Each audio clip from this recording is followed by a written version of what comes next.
Lo que estás por escuchar no es solo un podcast, es un aquelarre sonoro donde la historia, la magia, la energía y lo invisible se entrelazan. Si sos un buscador, un aprendiz incansable o siempre sentiste que hay algo más, este espacio es para vos. Soy Isi Sofía y esto es Grimoria.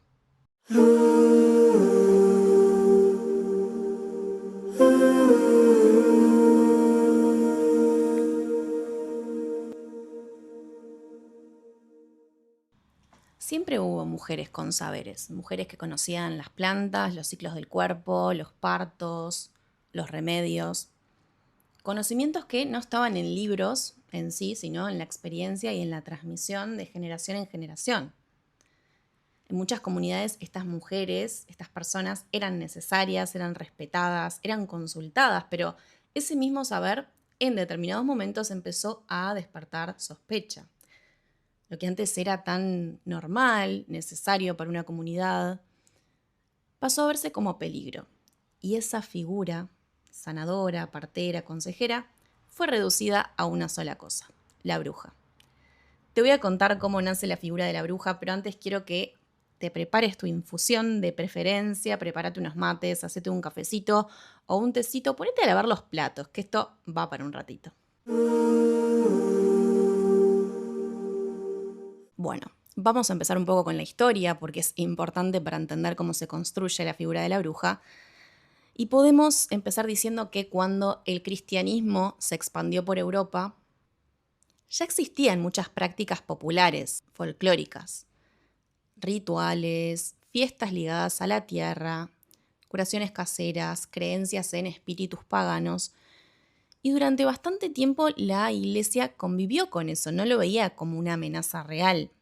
Había una suerte de regla no escrita de vivir y dejar vivir. Pero el contexto cambió. Recordemos un poco el contexto. Estamos hablando de Europa, siglo XIV, en épocas de guerras, plagas, hambre, caos, epidemia. El miedo se volvió incontrolable y cuando hay miedo se tiene que buscar un culpable. Al menos este era el modus operandi de las autoridades en esa época, buscar un chivo expiatorio para hacerle culpable de todos los males que estaba viviendo la sociedad en ese momento. Para construir un chivo expiatorio, básicamente se busca un grupo marginal, ¿sí?, de la sociedad con el que el pueblo generalmente no se identifica mucho de por sí, por diferentes cuestiones, y se lo demoniza. Así funcionó siempre. Antes ya lo habían hecho con otros grupos marginales, antes habían sido los judíos, los leprosos, los herejes, y ahora, en ese momento, fueron las brujas. El mecanismo siempre era el mismo, elegir este grupo vulnerable, deshumanizarlo, demonizarlo, convertirlo en el origen de todos los males.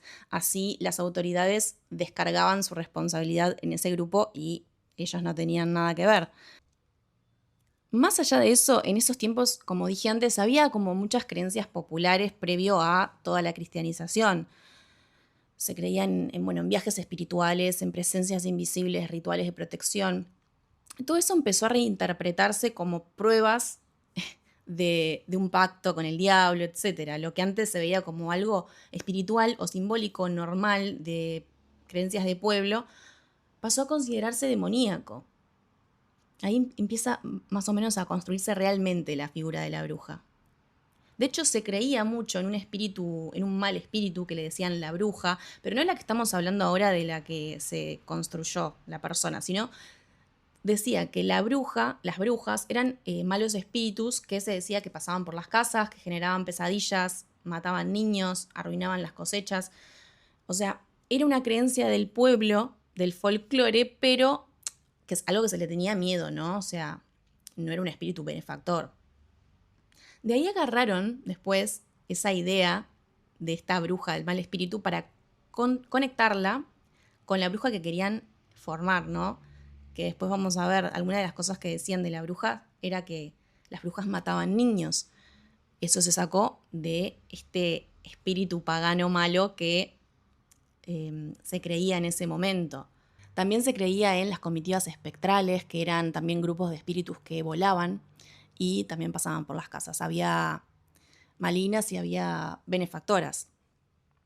Y algunas mujeres decían que dejaban su cuerpo en la cama para salir en espíritu a acompañar a estas comitivas espectrales. Hoy ya estamos hablando de este vuelo del que se habla, de la bruja, que era un vuelo, básicamente un viaje astral, ¿no? Entonces mujeres atestiguaban que a veces salían a unirse a estas comitivas en espíritu. Esta es otra de las cosas que se agarra para construir la figura de la bruja, ¿no? Esto del vuelo y que salen por la noche a hacer sus fechorías. Entonces las acusaciones eran una mezcla de las tergiversaciones de las creencias populares y otros inventos como por ejemplo todo lo que podía estar en contra de las creencias del cristianismo. Ellos agarraban las autoridades y decían, bueno, nosotros ahora mayormente somos un pueblo católico, ¿no? La población era en mayoría católica, cristiana.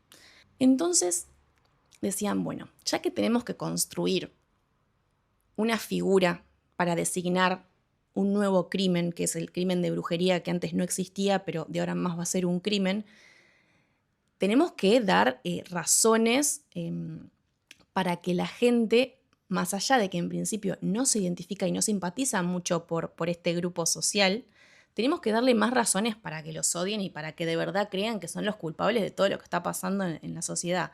Entonces, como grupo, como población cristiana, ¿qué podían decir para que la gente aún más odie a estas personas o las rechace?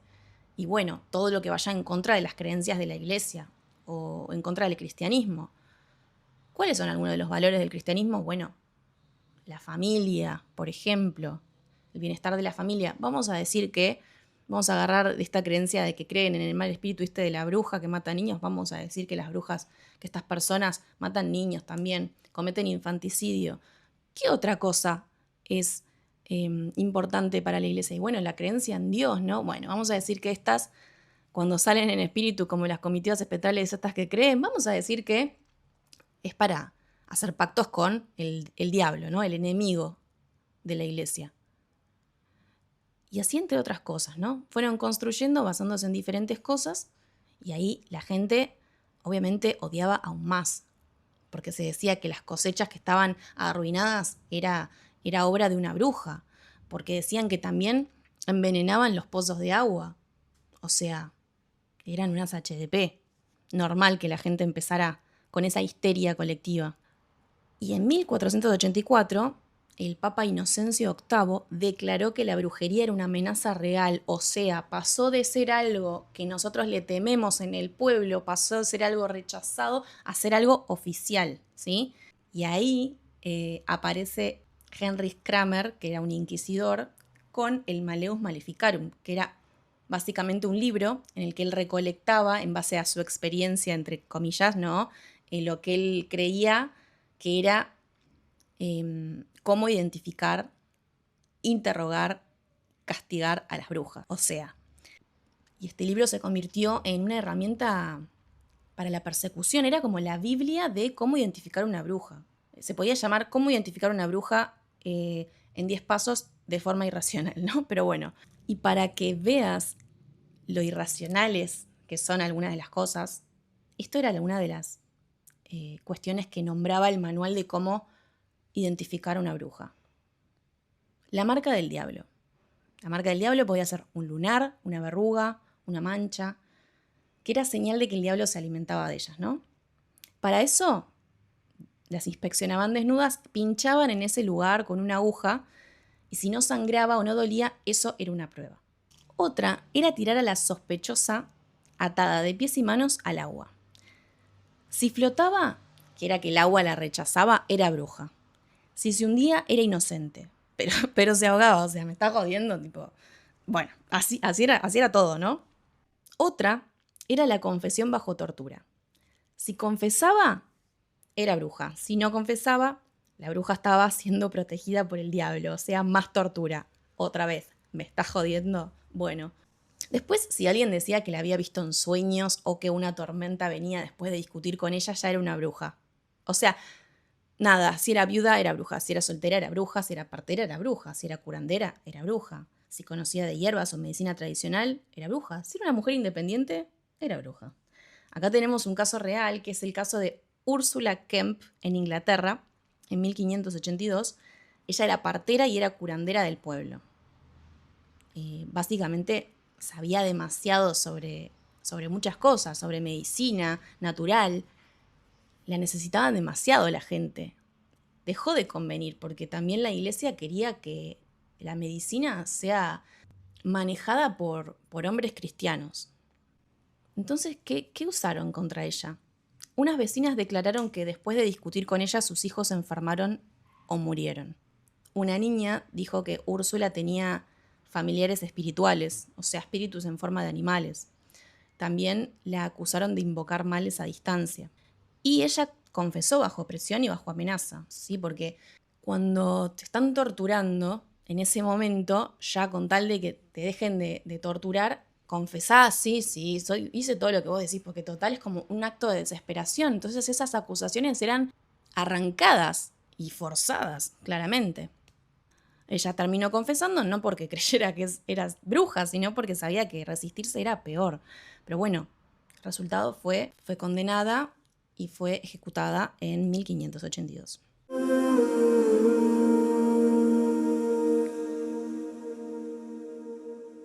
A partir del siglo XVI, miles de personas, en su mayoría mujeres, fueron torturadas y ejecutadas. Bastaba un rumor, como decía antes, o una denuncia de un vecino, o esa típica confesión arrancada bajo dolor.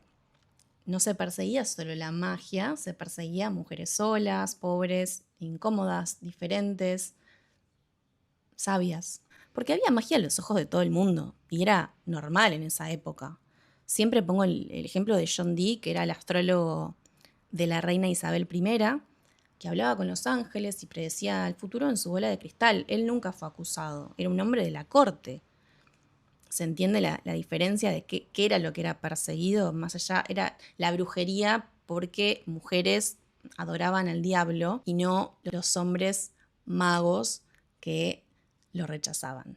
Vamos a hablar de eso en otro episodio igualmente. Hacia finales del siglo XVII, con el avance de nuevas ideas ligadas a la razón y a la ciencia, estas persecuciones empezaron a ser cuestionadas, como debería ser. Hubo un caso que fue el de la última mujer condenada por brujería en Inglaterra, Temperance Lloyd, que fue un juicio muy criticado, en especial por el presidente del Tribunal Supremo, que no estaba a favor de estas persecuciones. Ya decía que esto era medio raro, cómo estaban procediendo, como matar sin razón, medio irracionales las acusaciones que había. Y gracias a que sus ideas se fueron difundiendo por Europa, gracias a que esta persona dijo, che, esto está raro, no me parece, el horror parecía ir llegando a su fin, hasta que esta histeria de la cacería de brujas llegó a costas del Nuevo Mundo, y ahí fue que la locura se apoderó de Salem, y por eso hoy son tan famosas sus brujas. 1692 fue el año donde 19 personas fueron ejecutadas a lo largo de horripilantes juicios, y esta vez ejecutadas en la horca. En Europa era más popular la hoguera. Vos pensá en esto, fueron 3 siglos de histeria, persecución y ejecución de personas sin razón de ser. Se calcula que entre 50.000 y 80.000 personas fueron ejecutadas, la mayoría mujeres. Con el tiempo los juicios desaparecieron, la casa de brujas terminó, pero la figura de la bruja sobrevivió, ¿no? Y con los siglos empezó a resignificarse, ya no solo como un monstruo, sino como símbolo de sabiduría, de resistencia y de autonomía. Entonces, ¿las brujas fueron reales? Sí y no. Fueron reales como personas. Personas que vivieron, que trabajaron, que sabían sobre muchas cosas, que fueron acusados. Pero no lo fue como la caricatura que nos vendieron, tipo un ser único maligno por naturaleza, ¿no? Fue un mito armado a medida. Quisieron borrar a las brujas porque representaban todo lo que el poder no podía controlar, ¿no? Todos esos saberes y cuestiones que no pasaban por la iglesia ni por la academia. Y no respondían a una autoridad masculina ni religiosa, y eso era un problema. Las persiguieron porque eran una grieta en el orden, porque encarnaban conocimientos antiguos, redes entre mujeres, vínculos con la naturaleza y una forma de ver el mundo que no podía ser fácilmente dominada ni regulada. Aunque la figura de la bruja fue una construcción del miedo y del control, hoy ya no usamos esa palabra para nombrar a la malvada, ¿no? Aunque igual podemos verla en algunas películas de Disney. Las brujas de hoy son en muchos casos personas que incomodan, las que no siguen el camino marcado, las que piensan distinto, las que se animan a vivir sus propias reglas, las que cuidan saberes que el mundo moderno prefiere ignorar, esa que prepara remedios herbales, la que sabe cómo curar de forma natural, la que está en contacto con la naturaleza, la que observa los astros porque sabe que como es arriba es abajo, la que practica alguna mancia, la que cree en algo más. Ya no hay hogueras en las plazas, pero el impulso de controlar, callar y disciplinar sigue ahí. Y eso quizás es lo más inquietante de todo.